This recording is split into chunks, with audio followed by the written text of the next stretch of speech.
कैसे नहीं दुर्गा काल्पनिक है। हमें एक नमूना दिखा दीजिए कि किसी औरत का 10 हाथ होता है, किसी व्यक्ति का 10 माथा होता है। हमको एक साइंस में या किसी पूरे वर्ल्ड के इतिहास में हमको निकाल के दिखा दीजिए। ये आप लक्ष्मी पूजा पे आइए, फिर आप यही नाटक करेंगे। आपको मैं ये कहना चाहता हूँ, लक्ष्मी जी की पूजा क्यों होती है? पाखंडवाद सड़कों पे लक्ष्मी जी को ला देते हैं, आप दुर्गा जी को सड़कों पे ला देते हैं, तो सवाल तो उठेगा। तो आप नहीं मानते हैं तो इसमें आपको मैं ये क्या कह रहा हूँ कि आप पैसे जनता से चंदा का धंधा करते हैं, चंदा लेते हैं, आप उसे बैठाते हैं, तो ये तो पब्लिक का मामला हो गया ना। अब आपका आस्था का विषय नहीं रहा। अगर आपके काम से किसी को बाधा पहुंचते, हमारे बच्चों की पढ़ाई अगर बाधित होती हो, सवाल का जवाब दीजिए। मैं ये कह रहा हूं कि आपको पढ़ना है, आप अपने कमरे में पढ़िए। आप दौड़ दौड़ के पूरा रोड जाम करके नहीं पढ़ेंगे। आपका धर्म है, आप आस्था का विषय, मंदिर बने हुए जाइए वहां कीजिए। अब जगह जगह मंदिर क्यों बना रहे हैं सड़क पर? आप कहेंगे कि राम हुए फल से और सीता हुई हल से, और हम मान लें? ये कौन सी जबरदस्ती हुई? आपकी आस्था है, आप मान लीजिए, आप फल खा के बच्चे पैदा कीजिए। हम तो जो तरीका है बायो केमिस्ट्री का जो तरीका है उसी तरीके से आ जाएंगे। हम राम राज किस लिए? निषाद राज को अपमानित करने के लिए। राम राज किस लिए? कि महिला के अधिकारों को कुचल कर सीता को बिना कहे हुए छोड़ देने का। अब पवित्रता का उन पर ये कुत्ते के चाटे हुए घी के तरह हो, तुम मेरे लिए त्याग नहीं हो, ये करने के लिए, महिलाओं का अपमान करने के लिए हम रामराज की कल्पना। पूरे भारत देश में 365 दिन में तो 200 दिन तो आपके त्योहार ही रहते हैं। तो आप देश को कहां ले जाना चाहते हैं?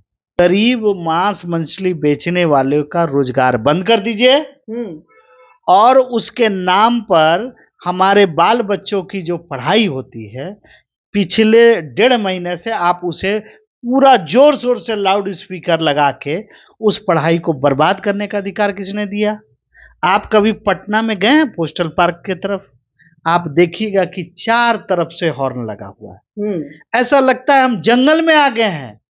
किन बेवकूफों के बीच में आ गए हैं कि उसको सुनाई नहीं देता। भीम आर्मी आजाद समाज पार्टी का कार्यालय में है। हमारे साथ में बातचीत करने के लिए डॉक्टर वीरेंद्र भास्कर जी हैं। आपने कहा था फतेह बहादुर जी को कि जिस तरह से उन्होंने राम भगवान पे भी उन्होंने टिप्पणी किया कि ये काल्पनिक है, और दुर्गा जी पे उन्होंने तमाम सारे शब्दों का अपना जिक्र किया। हम जिक्र नहीं करना चाह रहे हैं, लेकिन आपने उस शब्दों को उन्हें समर्थन किया और सपोर्ट किए। लेकिन सर, अब जो है लक्ष्मी पूजा है, इस पे आपको क्या लगता है?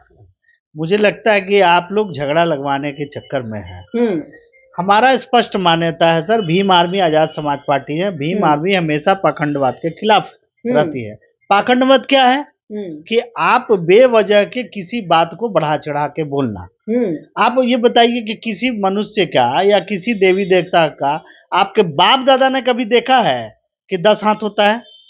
अब सबसे बड़े बात आरोप नहीं, मैं आरोप नहीं, मैं ये पूछना चाहता हूँ कि 10 हाथ होता है? नहीं होता है।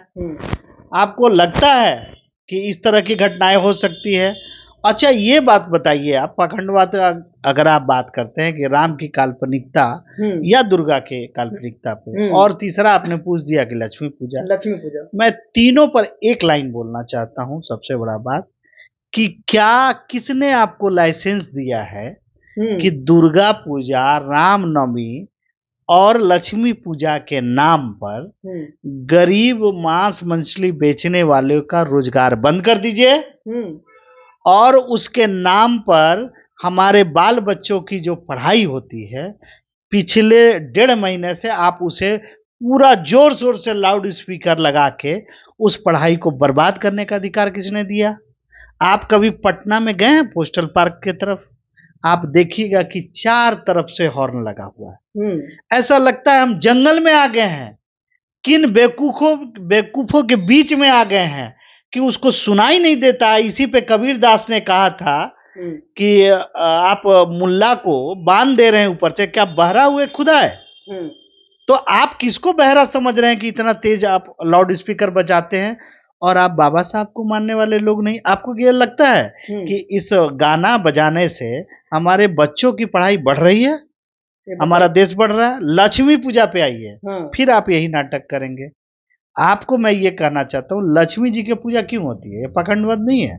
लक्ष्मी जी का पूजा होता है धन बरकत के लिए होता है। तमाम सारे जो लोग करते हैं, जिसे आस्था है। आपका आस्था है, आप नहीं करिए। नहीं, आस्था है, आस्था का विषय संविधान ने आपको अधिकार दिया है कि आप अपने आस्था को अपने तक बरकरार रखिए। आप मुझ पर थोपेंगे नहीं।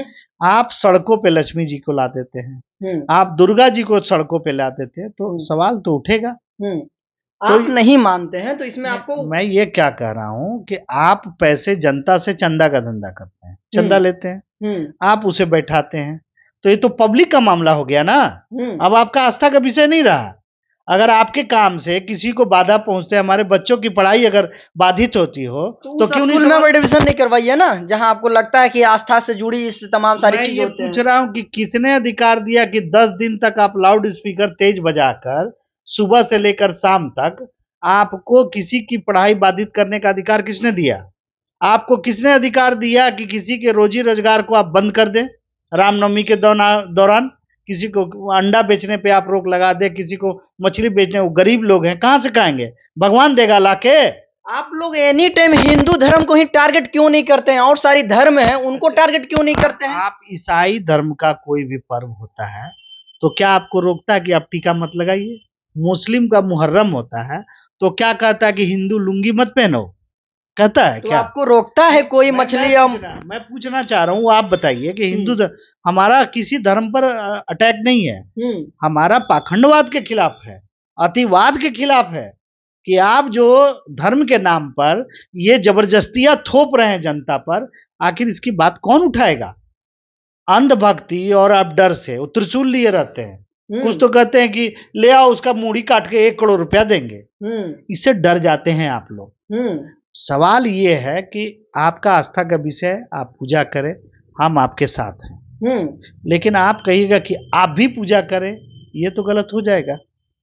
तो मेरा सवाल इतना ही है कि अतिवाद पर और पाखंडवाद पे, और जहां तक आरजेडी के नेता की बात, फतेह बहादुर साहब ने कहा कि राम और दुर्गा काल्पनिक है, ठीक है, सवाल खड़ा किया, आप जवाब दीजिए, सिद्ध करिए कैसे काल्पनिक है। आपने कह दिया काल्पनिक है। नहीं, हमने कहा कि काल्पनिक है। जिस तरह से आप कहते हैं कि फलाना जो भ्रष्टाचारी है, आप जो है किसी नेता पे लगा देते हैं इल्जाम, उसको स्पष्ट करना पड़ता है प्रेस कॉन्फ्रेंस करके।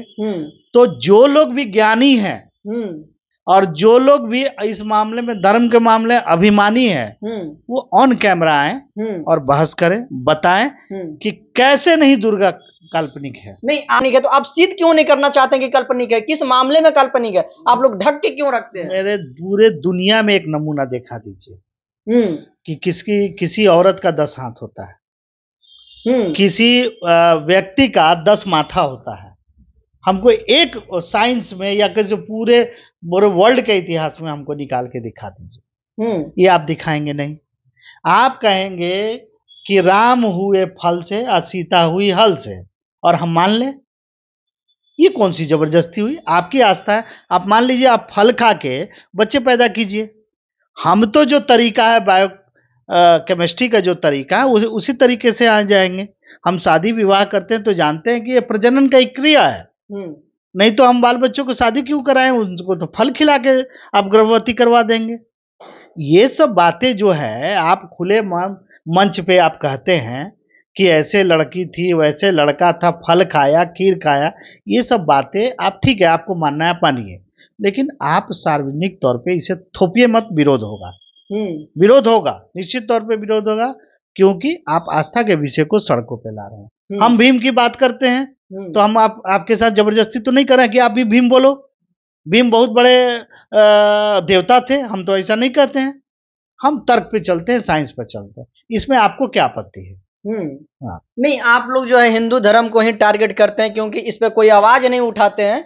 अगर आवाज उठाता तो आज आप लोग बोलने, जिस तरह से हिंदू धर्म को बेइज्जती करते हैं, हिंदू धर्म को तार करते हैं, आप लोग नहीं कर पाते। आपको शायद न रामायण का ज्ञान है, न महाभारत का ज्ञान है, और ना ही दुर्गा सप्तशती का आपका ज्ञान है। समझ लीजिए, आप समझिए कि उसी रामायण में लिखा गया है कि शंभुक जो शूद्र था, वो शिक्षा ग्रहण करके शिक्षा देने का काम करता था, और एक ब्राह्मण के कहने पे श्री राम, मर्यादा पुरुषोत्तम श्री राम ने उनका सर काट दिया था कि शूद्र होकर कैसे शिक्षा दे सकता है। आप इसको जस्टिफाई कीजिए, आप इसको न्याय दिलाइए। मतलब छोटे छोटे जो त्रुटियां हैं उसे आप पकड़ के चल रहे हैं, लेकिन जो बड़े बड़े उसमें जो लिखे गए हैं। और मैं बात बोलता हूं, दशरथ के 4 पत्नियां थी। आप यहाँ इस्लाम धर्म को कहते हैं कि आप 4 पत्नियां नहीं रख सकते हैं, ठीक है। आप बताइए अभी दशरथ होते तो उन पे कानूनी कार्रवाई हो जाती। पहले संविधान नहीं था ना, पहले के लोग उतना जागरूक नहीं थे। अब तो संविधान हटा दीजिए। आप जो हम लोग अभिव्यक्ति की स्वतंत्रता के तहत जो बात कर रहे हैं उसको हटा दीजिए। आप मनुस्मृति ला दीजिए, दलितों को जूता मारिए अगर वो कहीं निकल जाए, पेट पे झाड़ू बांध दीजिए, गले में हांडी बांध दीजिए, राम राज आ जाएगा, धर्म का राज आ जाएगा। तो आप नहीं चाहते हैं राम राज आए? तो राम राज किस लिए? संबुक वध के लिए। राम राज किस लिए? सबरी को अपमानित करने के लिए। राम राज किस लिए? निषाद राज को अपमानित करने के लिए। राम राज किस लिए? कि महिला के अधिकारों को कुचलकर सीता को बिना कहे हुए छोड़ देने का, अब पवित्रता का उन पर ये कुत्ते के चाटे हुए घी के तरह हो, तुम मेरे लिए त्याग नहीं हो, ये करने के लिए, महिलाओं का अपमान करने के लिए हम राम राज की कल्पना करें? आप समझ लीजिए हमारा जो तर्क है वो कानूनी है, समता मूलक समाज की बात है। हम किसी बात को थोपने का काम नहीं करता। हम संविधान मानने वाले लोग हैं। संविधान ने हमको समान अधिकार दिया है, मान प्रतिष्ठा सबको बराबर देने का। हम आपका भी प्रतिष्ठा करते हैं, मान करते हैं, लेकिन आप दूसरे को अपमान। ढोल गंवार शूद्र पशु नारी, शूद्र कौन है? जो नराधम तेली कुम्हारा, ये क्या है? आप गजब की बात बोलते हैं। आप शास्त्रों में और पुस्तकों में किसी जाति विशेष के लिए अपमानजनक टिप्पणियां लिख रहे हैं और आप उसे कह रहे हैं वो धर्म है। मैं किसी जाति के खिलाफ अभी बोलूं तो मुझ पे केस हो जाएगा और ये लोग मुड़ी काटने के लिए चले आएंगे कि आप इस जात के खिलाफ आप कैसे बोले।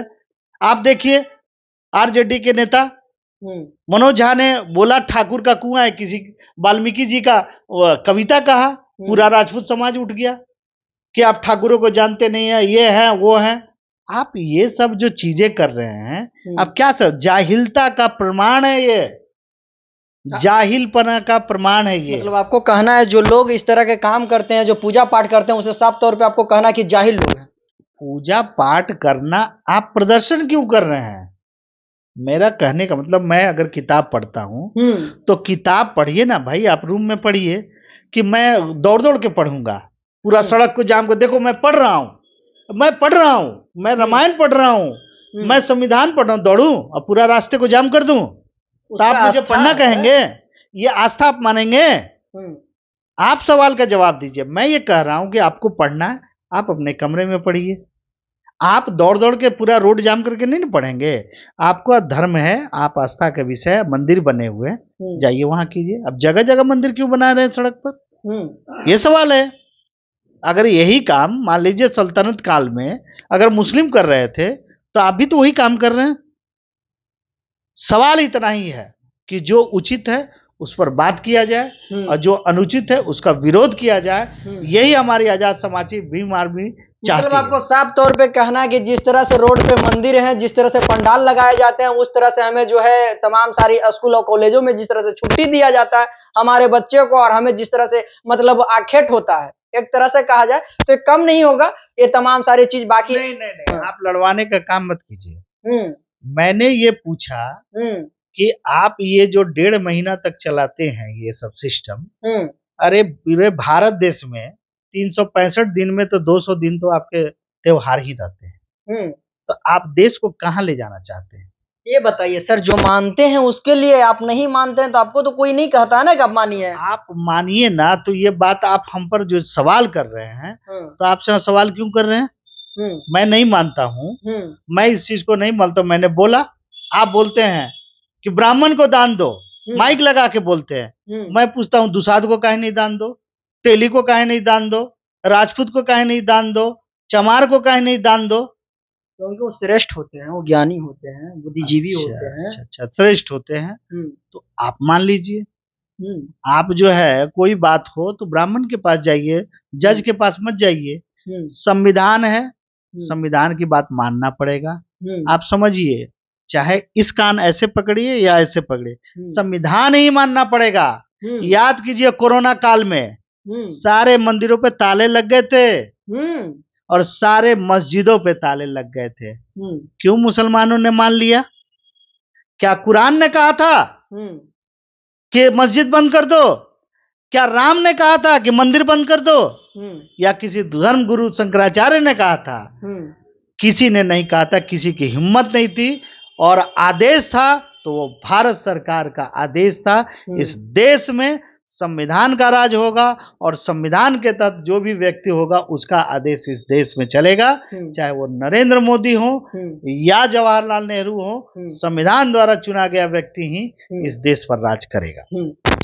इन्हों कहना साफ तौर पे जितने भी पूजे पाठ होते हैं उसे जो है घर में किया जाए। हम किताब पढ़ते हैं तो बल्कि जो है तमाम सारी जगहों को हम दिखाने का प्रयास नहीं करते हैं। हमें परेशानी ना हो, आप धर्म को मानते हैं ये आपके लिए सही है, लेकिन हम नहीं मानते हैं तो हमारे लिए नुकसान है। हमारा समय को व्यर्थ ना किया जाए, ठीक है। तमाम सारी चीजों को इन्होंने कहा। बाकी आपका क्या राय है कमेंट बॉक्स में जाके जरूर दीजिएगा। आप देख रहे हैं गौतम पासवान के साथ में न्यूज वैली। बहुत बहुत धन्यवाद आपका।